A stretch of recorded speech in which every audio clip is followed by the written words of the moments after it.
Hey guys, Young Drummer here. Finally got around to doing this video on my 1950s Gretsch Broadkasters. 13, 16, 22, playing a converted Slingerland marching snare drum from the 30s, and let's have a listen to it and then we'll talk about the kit.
So there you have it. That's what they sound like, and let's get into the nitty-gritty about these drums. I did this restoration project in May of 2018, and here it is November. And as you can see, all the drum sets behind me, you would assume that I'm swapping drum sets out every other week, and this has stayed up since May just because I'm totally in love with the kit. Very warm, very punchy, very responsive sound, lots of great tone to them, and I just love them. So 1950s Gretsch Broadkaster, 3-ply, maple, poplar, maple.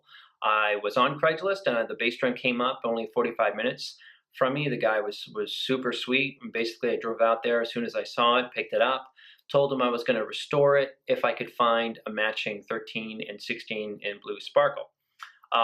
When you get into those projects, you can be waiting years for those two drums to come out. So I waited about 2 weeks and decided to just put the search into a 13 and 16 or whatever, and then rewrap them in a good enough kind of wrap that I could find. And luckily, this is what made the whole thing really really great for me, is that the 22 that I bought had like basically zero fading to it. So it was almost close to showroom finish. I mean, not mint, but there really wasn't enough sort of fading going on that would make a very obvious that's new wrap, that's old wrap issue going on. So I really lucked out there.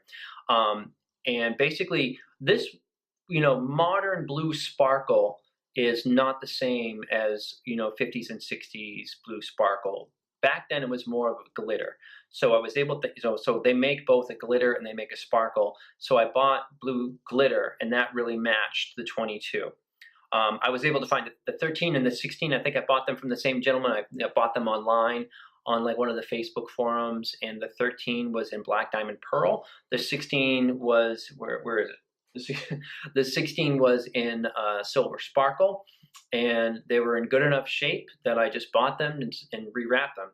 The 16 did have a little bit of structural damage around the bearing edge up top. It basically, the poplar ply in one of them somehow got chipped and banged up and was missing, so I had somebody fill it and recut the bearing edge, and it came out fine. I'll throw up a pic of the bearing edge. So the restoration process wasn't too bad, but when you're taking a wrap off a vintage drum and putting a new one on, that's an undertaking. And I hadn't done it in a very long time, and it was for the first time that I actually had to use heat to get the 16-inch silver sparkle wrap off this thing, and it was a bitch. I ended up having to use a blowtorch. You go to the hardware store and you get these little blowtorch things, just because some guys will use a hair dryer to heat the outside of a wrap enough that the glue comes back to life again, and you can kind of pry it off, and then it's like a sanding in that job. And if that sounds like a bitch to you, go with the blowtorch if you feel comfortable to do that. So that's what I did, and the plastic mylar came off in a song, like with the blowtorch. I thought it was going to be easy breezy, but I had to do several different passes with the blowtorch because underneath the 13-inch for some reason was fine in black diamond pearl, but for some reason, and I don't know if it was like a different era of wrap, the silver sparkle 16, and again, these are both 50s 3-ply Gretsch. After I got the plastic burnt off this, there was this gauze material. It was almost like medical gauze that was part of the wrap sort of fabric or whatever. And it was just built like a tank. Like getting that stuff off was very tedious, several passes with the blowtorch where you really had to light the thing on fire and have the thing bubble up out of the wood. So why we do all that is that you can't put a new epoxy or glue over an old epoxy just because the glue, needs to really absorb into wood. So that's what I did. So I got the shells in place where there was no epoxy. They were pretty burned up, and that's okay. And sanded some of that off. Put contact cement on. Put contact cement on the new wrap, and then you're kind of sweating bullets because you have to kind of line it up and get it right. But it usually goes pretty well, and that's what happened. And here we are. I had to just get some new hoops. These are Gretsch modern hoops. These are single flange. I forget, they might even be from the Broadkaster series, but they weren't too expensive. And the hoops that come from these era drums are single flange stick choppers, where there's just one post. It's not like something like this.